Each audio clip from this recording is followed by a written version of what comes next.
విశాఖ కేంద్రంగా గూగుల్ సంస్థ అతిపెద్ద డేటా సెంటర్ అయితే ఏర్పాటు చేయబోతోంది. దానికోసం ప్రభుత్వంతో ఒప్పందాలు కూడా కుదుర్చుకుంది. ఇప్పుడు గూగుల్ డేటా సెంటర్ విశాఖకి రాబోతుందని తెలియగానే ఏమనిపించింది మీకు?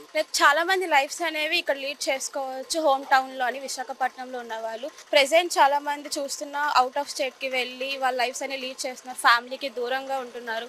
ఇక్కడ వాళ్ళకి వస్తే అంటే బయట స్టేట్స్ కి వెళ్ళి అక్కడ సాక్రిఫైసెస్ చేసి ఇంటి నుంచి దూరంగా ఉండి సెటిల్ అవ్వాలి. ఇక్కడ మన విశాఖపట్నంలో అయితే ఇంటి దగ్గరగా ఉండి మనం అనుకున్నట్టు మన లైఫ్ లీడ్ చేయొచ్చు. రాబోయేటువంటి రోజుల్లో విశాఖ నగరాన్ని ఆర్టిఫిషియల్ ఇంటెలిజెన్స్ నగరంగా తీర్చిదిద్దుతాం అంటూ కూడా చంద్రబాబు గారు, లోకేష్ గారు చెప్తూ ఉన్నారు. నిజంగా ఇప్పుడు సాఫ్ట్వేర్ కంపెనీలు కూడా విశాఖ కేంద్రంగా చేసుకొని పెట్టుబడులు పెడుతూ ఉన్నాయి.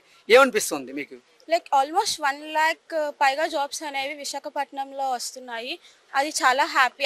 రాబోయేటువంటి రోజుల్లో ఉద్యోగ అవకాశాలు కూడా పెరగబోతూ ఉన్నాయి. ఏమనిపిస్తుంది? అది ఇంకా ఫర్దర్గా ఇప్పుడు గూగుల్ ఎలా వచ్చింది, ఆల్రెడీ టీసీఎస్ ఉంది, ఇన్ఫోసిస్ ఉంది.